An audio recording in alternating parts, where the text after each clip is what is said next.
Hello everyone. તો લાસ્ટમાં આપણે 180માં ક્વેશ્ચન જોયો હતો કે impact strength of the material જે છે તે શાનું ઇન્ડિકેશન કરે છે, તો ટફનેસ ઓફ ધ મટીરિયલનું ઇન્ડિકેશન કરે છે. 181માં ક્વેશ્ચન જોઈએ તો materials having the same properties in all direction. Materials કે જે દરેક ડાયરેક્શનમાં સેમ જ પ્રોપર્ટી દર્શાવે છે. ધારો કે આ મટીરિયલ્સ છે, આ મટીરિયલ્સની આ ડાયરેક્શન, આ ડાયરેક્શન, આ ડાયરેક્શન, આ ડાયરેક્શન, આ ડાયરેક્શન, આ ડાયરેક્શન, બધી ડાયરેક્શનમાં સરખી જ પ્રોપર્ટી દર્શાવે તો તેને કહેવાય આઇસોટ્રોપિક મટીરિયલ. કઈ મટીરિયલ કહેવાય? Isotropic material. અહીં તો તમે ઇઝીલી ઓપ્શન એલિમિનેટ કરી શકો છો કે આ બધું તો કશું આવતું જ નથી. તમે ક્યારે સાંભળ્યું જ નહીં હશે કે આ smart material, function of material, ideal materials, આવું કશું તમે સાંભળ્યું જ નહીં હશે.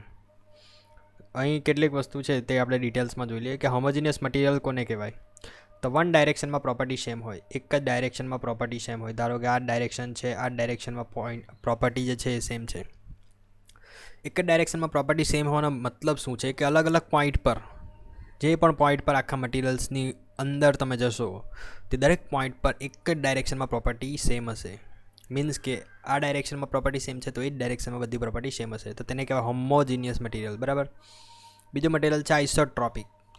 તો કોઈ એક જ પોઈન્ટ લેવામાં આવે અને બધી ડાયરેક્શનમાં પ્રોપર્ટી ચેક કરવામાં આવે, બધી ડાયરેક્શનમાં પ્રોપર્ટી સેમ હોય છે. Uniform physical property in every direction. કોઈ પણ એક જ પોઈન્ટ પર, બરાબર, તે એક પોઈન્ટ પર બધી ડાયરેક્શનમાં પ્રોપર્ટી સેમ હોય તો તેને આઇસોટ્રોપિક મટીરિયલ કહેવામાં આવે છે. એનિસોટ્રોપિક કોને કહેવાય? તો એટ અ પોઈન્ટ, કોઈ પણ પોઈન્ટની પર પ્રોપર્ટી જે છે ડિફરન્ટ ઇન ડિફરન્ટ ડાયરેક્શન, અલગ અલગ ડાયરેક્શનમાં જે પ્રોપર્ટીઝ છે અલગ અલગ હોય. જેમ કે અહીં પ્રોપર્ટી E1 છે, પેલી બાજુ પ્રોપર્ટી E2 છે, તો આ સાઈડ પ્રોપર્ટી E3 છે. બરાબર. હવે નંબર ઓફ ઇલાસ્ટિક કોન્સ્ટન્ટ આ પણ એક મહત્ત્વનો ટોપિક બની જાય છે જ્યારે એક્ઝામ્સની વાત આવે છે. MCQ વાળી એક્ઝામની વાત આવે ત્યારે આ નંબર ઓફ ઇલાસ્ટિક કોન્સ્ટન્ટ કોના માટે કેટલા છે અને number of independent elastic constant કેટલા છે, આ બંને એક ઇમ્પોર્ટન્ટ ટોપિક બની જાય છે. આઇસોટ્રોપિક મટીરિયલ્સની અંદર જોઈએ તો આઇસોટ્રોપિકમાં શું હોય કે દરેક ડાયરેક્શનમાં, બધી ડાયરેક્શનમાં પ્રોપર્ટી સમાન હોય. તો તેની અંદર ઇલાસ્ટિક કોન્સ્ટન્ટ કયા કયા છે? તો 4: E, G, μ, K. E એટલે યંગ મોડ્યુલસ, G એટલે મોડ્યુલસ ઓફ રિજિડિટી, μ એટલે પોઈઝન્સ રેશિયો અને K એટલે બલ્ક મોડ્યુલસ. આ ચાર ઇલાસ્ટિક કોન્સ્ટન્ટ ડિફાઇન થાય છે આઇસોટ્રોપિક મટીરિયલ માટે. હવે તેમાં number of independent elastic constant કેટલા? તો 2. ફક્ત 2 જ ઇલાસ્ટિક કોન્સ્ટન્ટની મદદથી તમે આઇસોટ્રોપિક મટીરિયલ્સની પ્રોપર્ટીઝ નક્કી કરી શકો છો. એટલે કે number of independent elastic constant 2 છે. હવે ઓર્થોટ્રોપિક મટીરિયલમાં જોઈએ તો ઓર્થોટ્રોપિક મટીરિયલ્સમાં શું હોય છે કે પરપેન્ડિક્યુલર ડાયરેક્શનમાં પ્રોપર્ટી અલગ અલગ હોય. તો અહીંયા ઉપર કેટલા 4 હતા, તો 4 ને 3 અલગ અલગ પરપેન્ડિક્યુલર વડે ગુણી કાઢવાનું, એટલે 4 × 3 તો અહીં આવી જશે 12. બરાબર. હવે એ 12 પરથી 3 પાછા બાદ કરી દેવાના અને તેટલા તમને ઇન્ડિપેન્ડન્ટ ઇલાસ્ટિક કોન્સ્ટન્ટ મળી જાય. 12માંથી 3 બાદ કરે તો આન્સર આવશે 9. એનિસોટ્રોપિક એટલે કોઈ પણ ડાયરેક્શનમાં પ્રોપર્ટી સેમ નહીં હોય.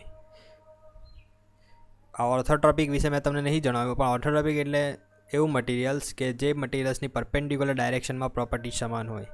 E1, E1, E1 perpendicular ડાયરેક્શનમાં property સમાન હોય તેને ઓર્થોટ્રોપિક મટીરિયલ કહેવાય. એનિસોટ્રોપિક, ઓકે, અહીંયા નીચે લખેલું છે કે ઓર્થોટ્રોપિક મટીરિયલ કોને પરપેન્ડિક્યુલરમાં પ્રોપર્ટી સમાન હોય તેને ઓર્થોટ્રોપિક મટીરિયલ કહેવાય.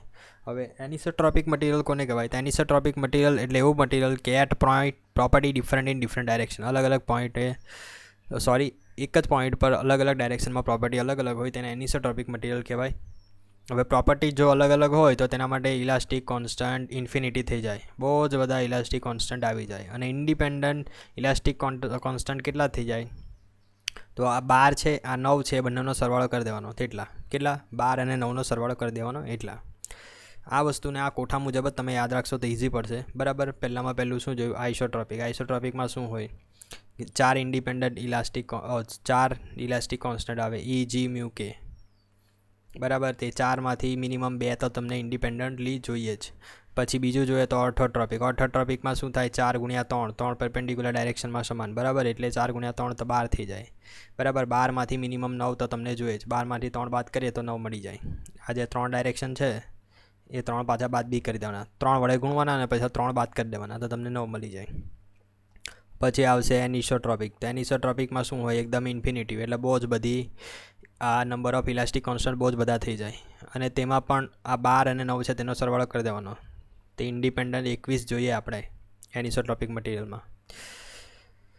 ઓકે, તો આ એક ઇમ્પોર્ટન્ટ ટોપિક છે કેમ કે આના પરથી ઘણા બધા ક્વેશ્ચન બની શકે છે MCQs.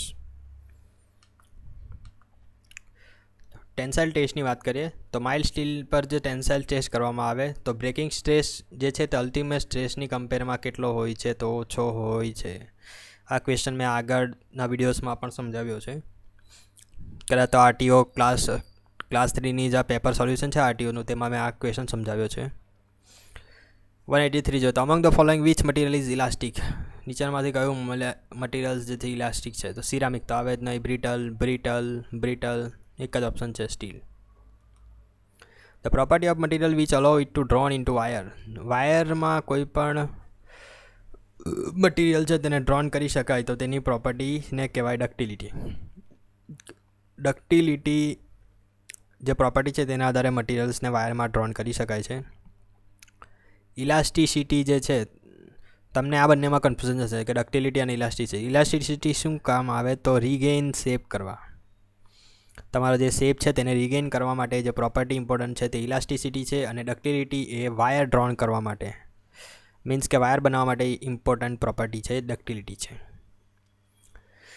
Percentage reduction in area of cast iron specimen during tensile test. જો કાસ્ટ આયર્ન સ્પેસિમેનનો ટેન્સાઇલ ટેસ્ટ કરવામાં આવે તો તેનો પર્સન્ટેજ રિડક્શન કેટલું થાય તો બહુ જ ઓછું થાય, મીન્સ કે નેગ્લિજેબલ પર્સન્ટેજ રિડક્શન થાય. કેમ કે આ જે આપણે સિગ્મા એપ્સિલન ડાયાગ્રામ છે આની અંદર તમે આ રીતે આગળ વધો લોડ વધારતા જાઓ તેમ પછી અહીંયા તેમ સ્ટ્રેસ વધારતા જાઓ તેમ તેનું સ્ટ્રેન પણ વધતી જાય પછી એક પોઈન્ટ એવો આવશે કે તે પોઈન્ટ ડાયરેક્ટ બ્રેક થઈ જશે.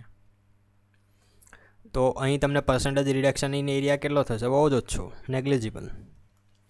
Capacity of material to absorb large amount of energy before fracture થવા પહેલાં લાર્જ અમાઉન્ટમાં જે એનર્જી એબ્સોર્બ કરે તો તેને કહેવાય ટફનેસ. આ ક્વેશ્ચન તો લાગે 2-3 વાર આવી ગયો, ફેરવીને એ લોકોએ પૂછ્યો છે, બરાબર. Stress concentration in static loading is more serious in brittle મટીરિયલમાં બહુ જ સિરિયસ હોય છે સ્ટ્રેસ કન્સન્ટ્રેશન, કેમ કે brittle materials without any indication fail થાય છે. કોઈપણ જાતનું તમને બાહ્ય સંકેત આપ્યા વગર જે ફેલ થાય છે બ્રિટલ મટીરિયલ્સ માટે, તેમાં સ્ટ્રેસ કન્સન્ટ્રેશન બહુ જ સિરિયસ હોય છે. Maximum principal stress theory applicable for brittle materials. આ પણ ક્વેશ્ચન આપણે આગળ જોયો છે. When the 2 springs are in series, 2 spring સિરીઝમાં હોય છે તો ઇક્વિવેલન્ટ સ્ટીફનેસ કેટલી થાય છે તો અહીં તમે જોઈ શકો છો. આ જે છે 2 સ્પ્રિંગ સિરીઝમાં છે, આ 2 સ્પ્રિંગ પેરેલલમાં છે.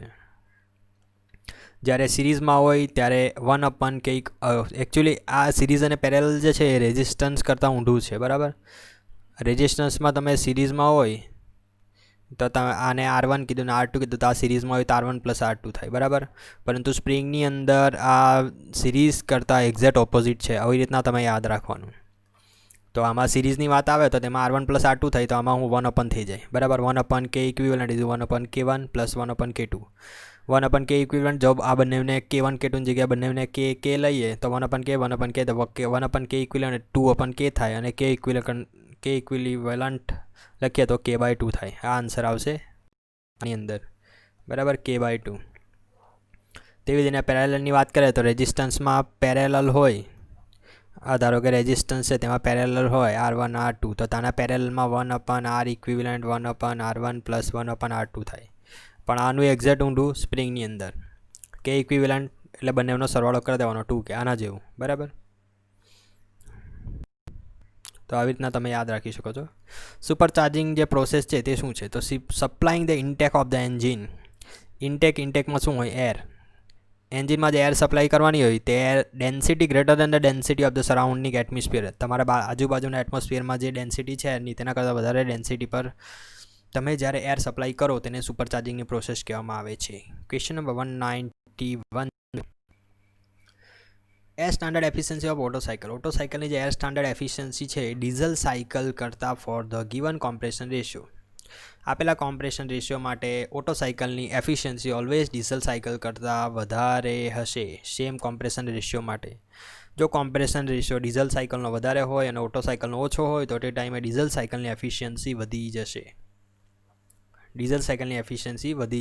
પણ જ્યારે કોમ્પ્રેશન રેશિયો ડીઝલ સાયકલનો વધારે હોય ઓટો સાયકલ કરતાં, પરંતુ સેમ જ કોમ્પ્રેશન રેશિયો હોય તો ઓટો સાયકલની એફિશિયન્સી વધારે.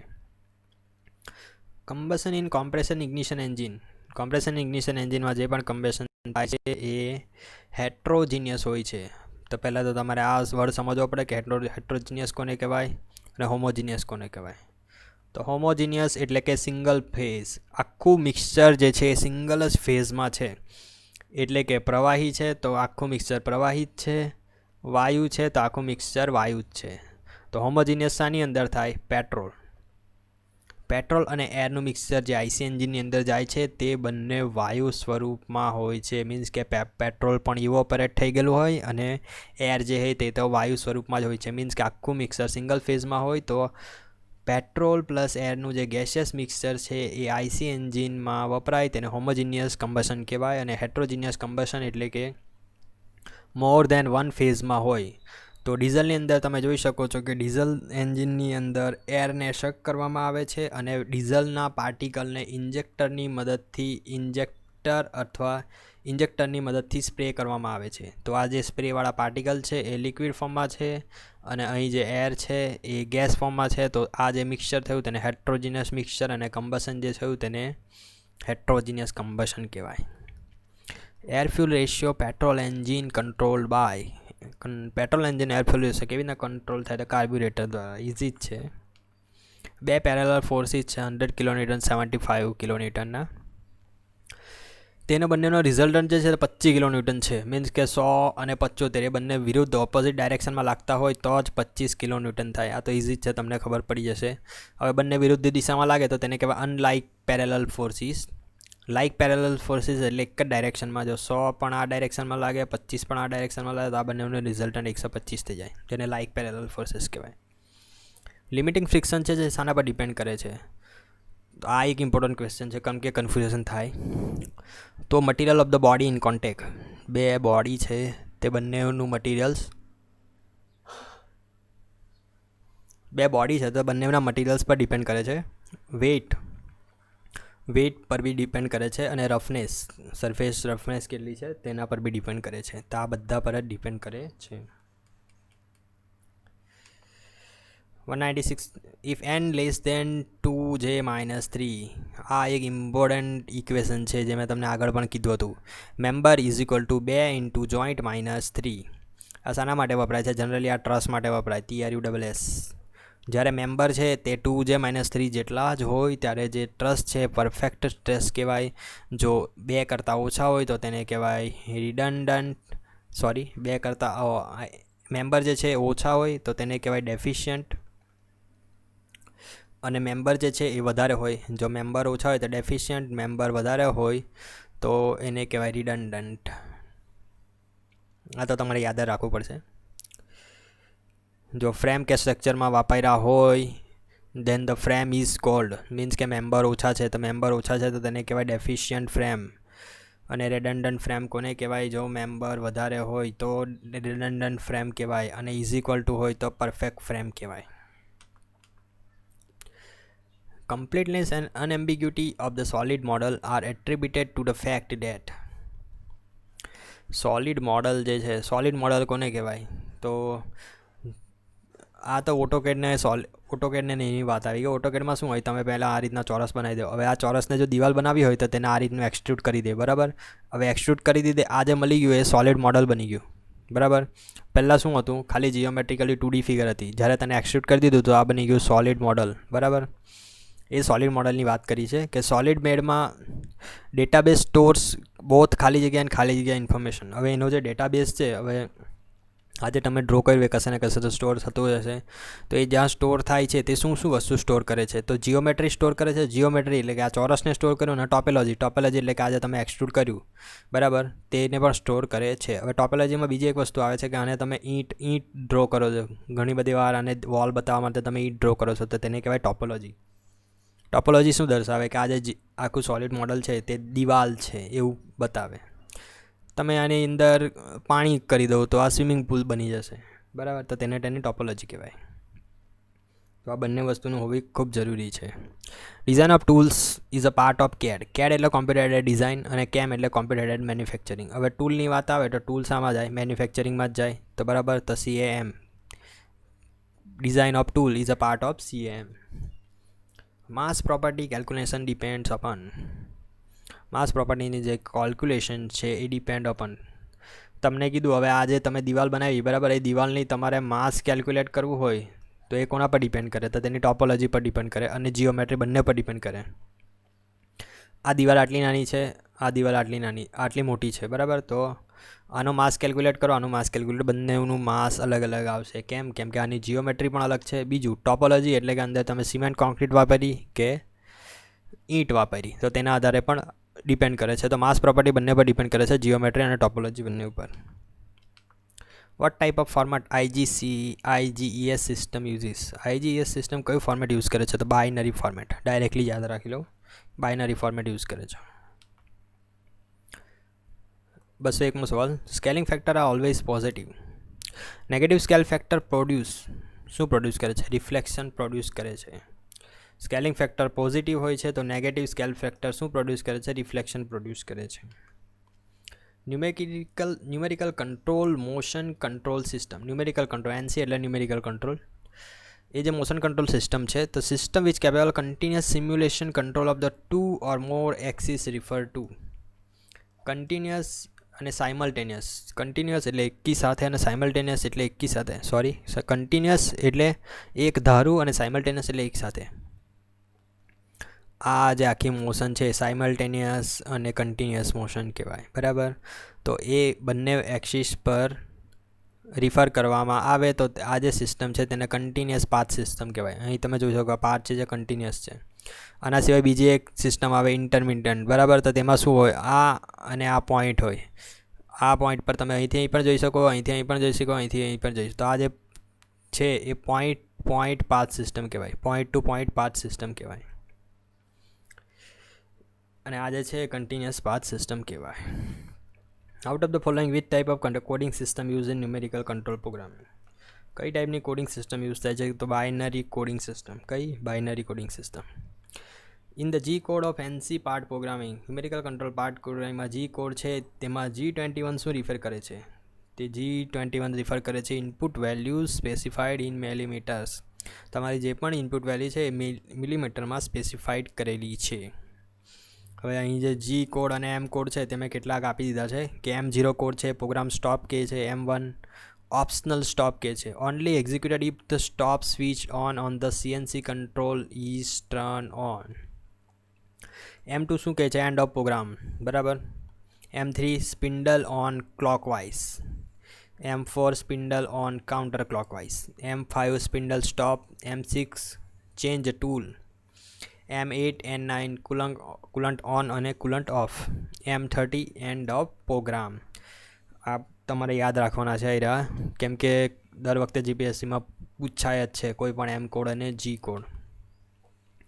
કેટલાક G કોડ જોઈએ તો G00 એટલે કે રેપિડ ટ્રાન્સફર્સ.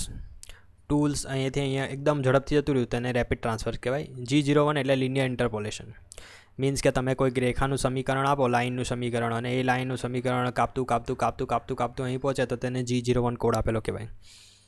G00 કોડ આપે એટલે શું? અહીંથી અહીંયા 2 જ પોઈન્ટ આપેલો હોય તો અહીંથી ફાટ એને પહોંચી જાય, ગમે તે રીતે પહોંચી જાય ટૂલ ત્યાં, તો તેને રેપિડ ટ્રાવેલ્સ કહેવાય.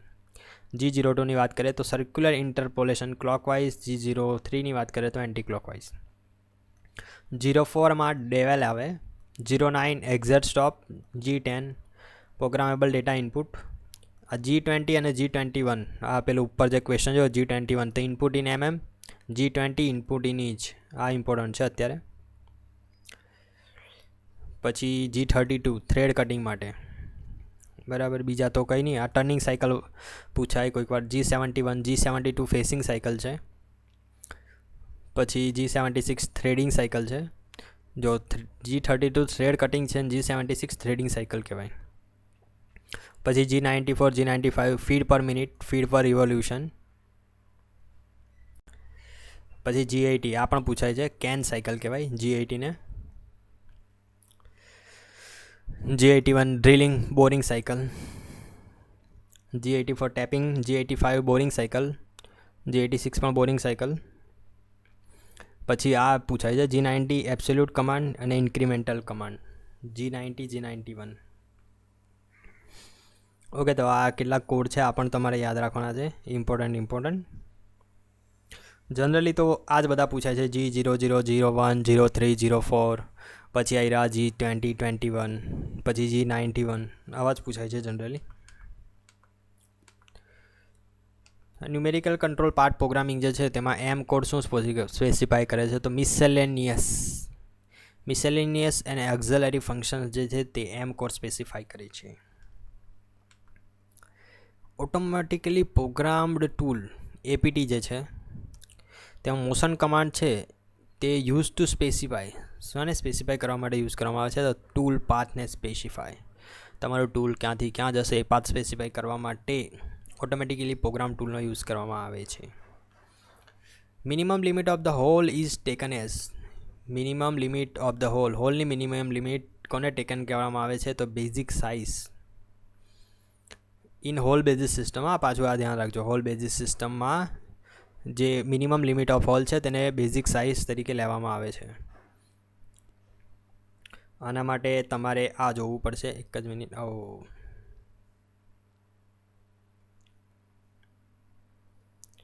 ઓકે, અહીં તમે જોઈ શકો છો, જો આ પણ પૂછવામાં આવે છે કે હોલ બેઝિસ સિસ્ટમ જે છે તેને કેપિટલ H વડે દર્શાવવામાં આવે છે, પછી સાફ્ટ બેઝિસ સિસ્ટમ જે છે તેને સ્મોલ h વડે દર્શાવવામાં આવે છે, બરાબર.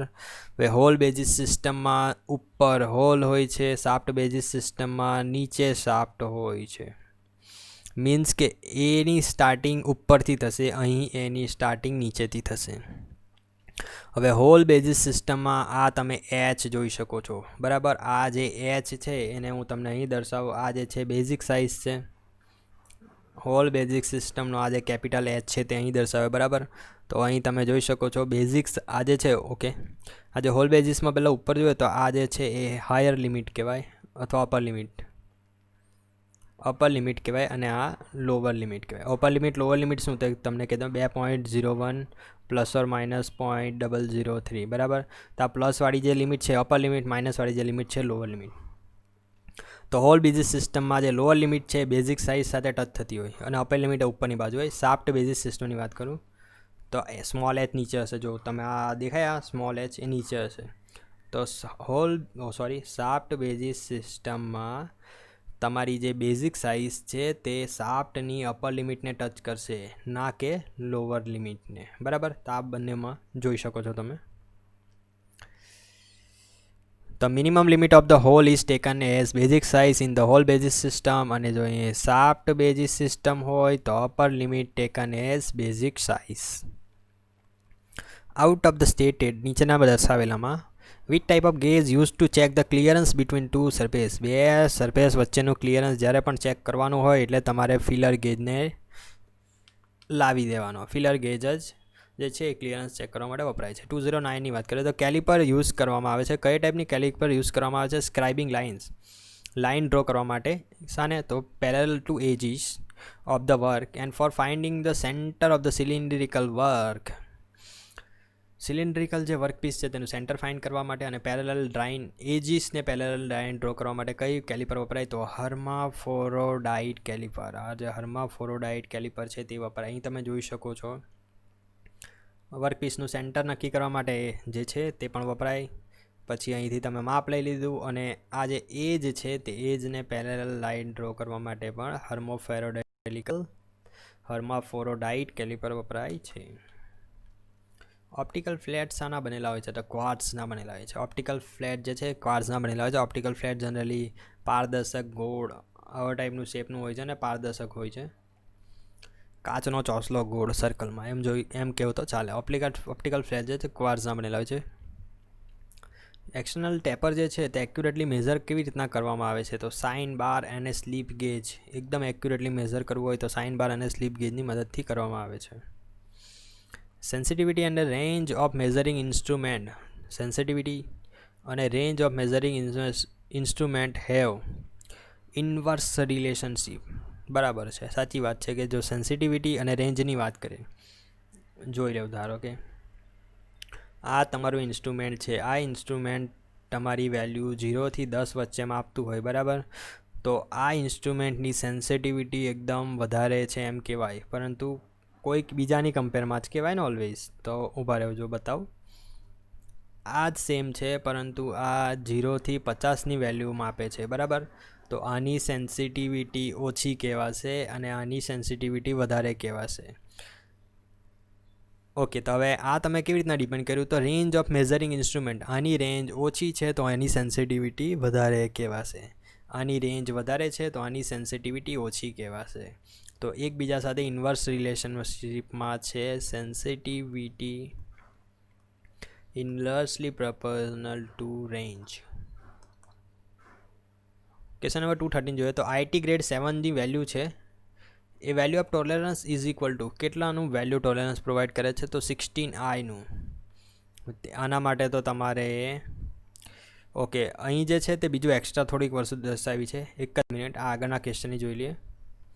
ડિવાઇડિંગ હેડ કોને કહેવાય, ક્લિનોમીટર કોને કહેવાય, અને કોમ્બિનેશન સેટ કોને કહેવાય? તો કોમ્બિનેશન સેટની વાત કરીએ તો આ જે છે કોમ્બિનેશન સેટ છે.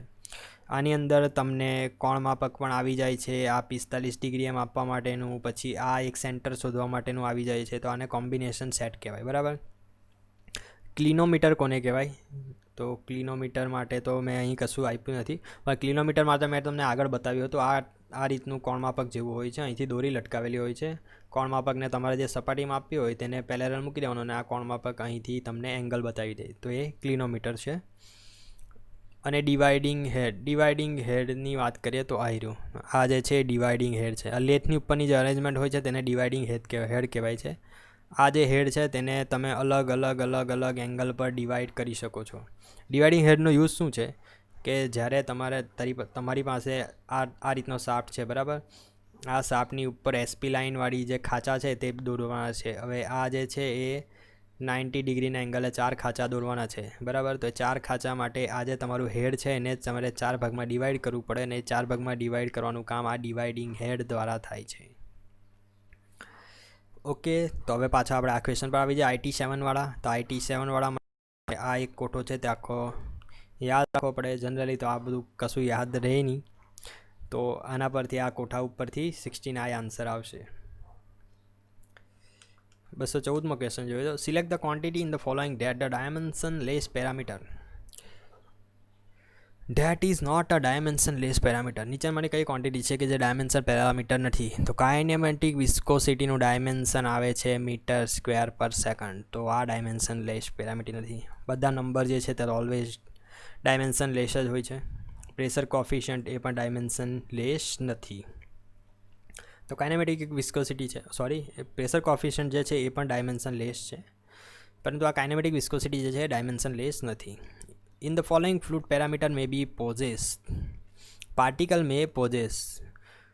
ફ્લોઈંગ ફ્લુઇડમાં પાર્ટિકલ શું પોઝેસ કરે છે? તો inertia energy, kinetic energy, pressure energy. તમે જ્યારે નેવિયર સ્ટોકનું ઇક્વેશન ભણશો ને, તો નેવિયર સ્ટોકના ઇક્વેશનમાં inertia force, kinetic force, pressure force આ બધું કન્સિડર કરવાનું હોય. તો ઓલ ઓફ ધ અબવ આવે એની અંદર. કેવિટેશન ઇઝ કોઝ બાય, કેવિટેશન કેવી રીતના કરી શકાય? તો લો પ્રેશર દ્વારા. જ્યાં પણ લો પ્રેશર જનરેટ થશે ત્યાં કેવિટેશન થશે. કેવિટેશન ક્યાં થાય? પંપમાં અહીં નીચેથી ફ્લુઇડ ખેંચવાનું હોય એટલે અહીંયા વેક્યુમ ક્રિએટ થાય. વેક્યુમ ક્રિએટ થાય એટલે અહીંયા કેવિટેશન થાય. કેવિટેશન એટલે શું કે વેક્યુમ ક્રિએટ થયું તો લો પ્રેશર ક્રિએટ થયું. લો પ્રેશર ક્રિએટ થાય એટલે જે પાણી જે છે વેપરમાં કન્વર્ટ થવાનું ચાલુ થઈ જશે, તેને કહેવાય કેવિટેશન. આ જે ક્વેશ્ચન છે એ ડિલીટ થયેલો છે, મીન્સ કે કેન્સલ થયેલો છે ક્વેશ્ચન. હવે વોટર એટ 42 ડિગ્રી સેન્ટીગ્રેડ એને સ્ટ્રીમ ઓફ એરની અંદર સ્પ્રે કરવામાં આવે છે એટમોસ્ફિયરિક પ્રેશરે. તેનું dry bulb temperature 40 degree centigrade છે અને wet bulb temperature 20 degree centigrade છે. Air leaving the spray humidifier, આ જે સ્પ્રે હ્યુમિડિફાયર તેમાંથી જે એર લીવ થાય છે એ સેચ્યુરેટેડ નથી. તો કયું સ્ટેટમેન્ટ સાચું થશે? ધારો કે અહીંથી એર ફ્લો થાય છે, એરનું ડીબીટી આપ્યું છે અને WBT આપ્યું છે.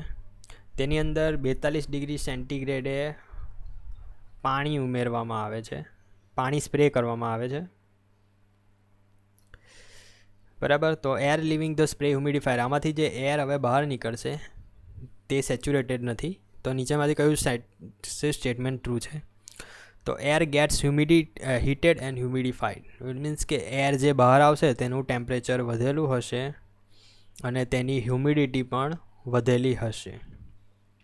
ઓબ્વિયસ છે કે તમે જો આ 40 ડિગ્રીના ડ્રાય બલ્બ ટેમ્પરેચરની એર પસાર કરો ને તેની અંદર 42 ડિગ્રીવાળું પાણી એમ્પ્લાય કરો તો આનું ટેમ્પરેચર, એરનું ટેમ્પરેચર તો વધવાનું જ. અને બીજું કે આની અંદર જે પાણી ઉમેરાયું તે પાણી ઉમેરવાથી તેની હ્યુમિડિટી પણ વધશે.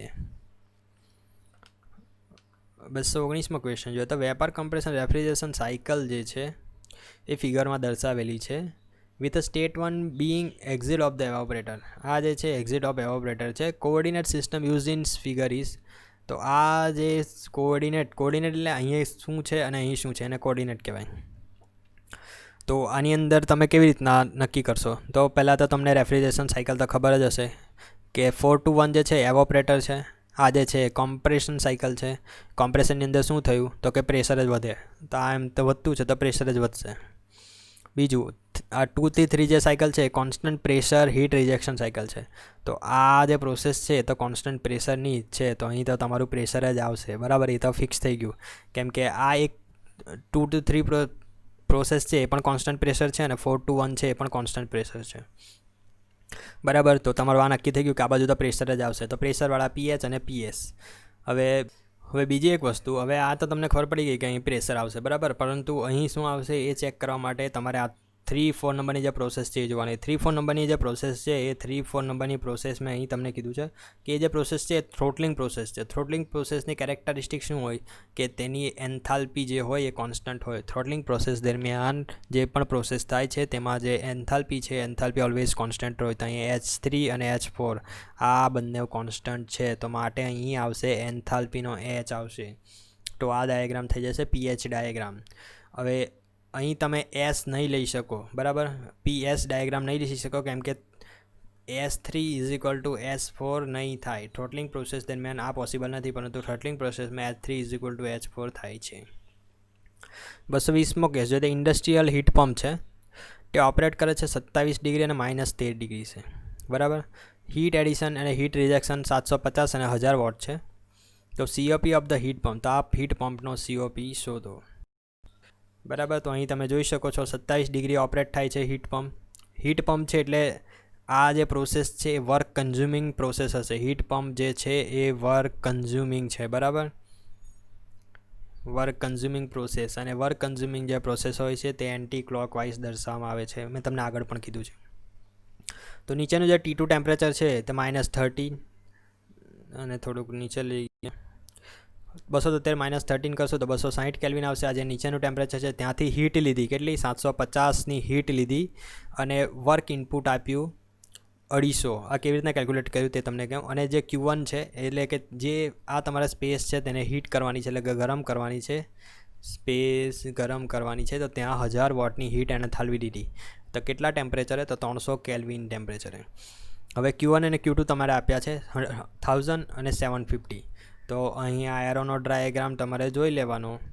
તો આ જે છે Q2 છે, W છે, Q1 છે. તો એરો બે ભેગા થાય છે, W + Q2 ભેગા થઈને Q1 બનાવે છે. તો આ ફોર્મ્યુલાના આધારે તમે અહીં 250 કેલ્ક્યુલેટ કરી શકો છો. હવે COP ઓફ હીટ પંપ હોય તો Q રિજેક્ટેડ. હીટ પંપ જે છે એ હીટ પંપનું મેઇન કાર્ય, મેઇન ફંક્શન શું છે? તો કોઈ પણ સ્પેસ હોય તેને ગરમ કરવાનું કાર્ય છે. જેમ કે રેફ્રિજરેટરનું મેઇન કાર્ય છે કે તમારો રૂમ જે છે તેને ઠંડો કરવાનું. તેવી જ રીતે જો તમે કેનેડા, અમેરિકામાં રહેતા હોય તો હીટ પંપનું મેઇન કામ છે જે પણ સ્પેસ છે તમારો રૂમ છે તેને ગરમ કરવાનું.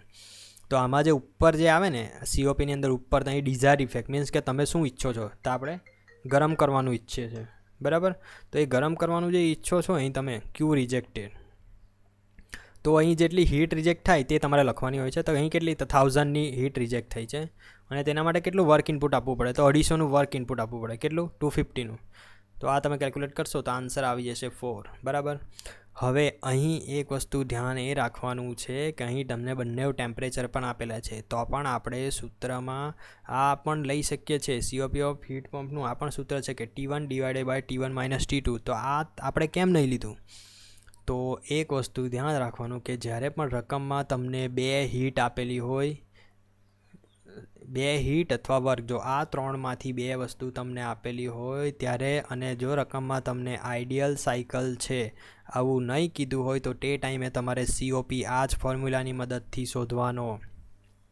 આ ફોર્મ્યુલાની મદદથી શોધશો તો તમારો આન્સર નહીં આવશે.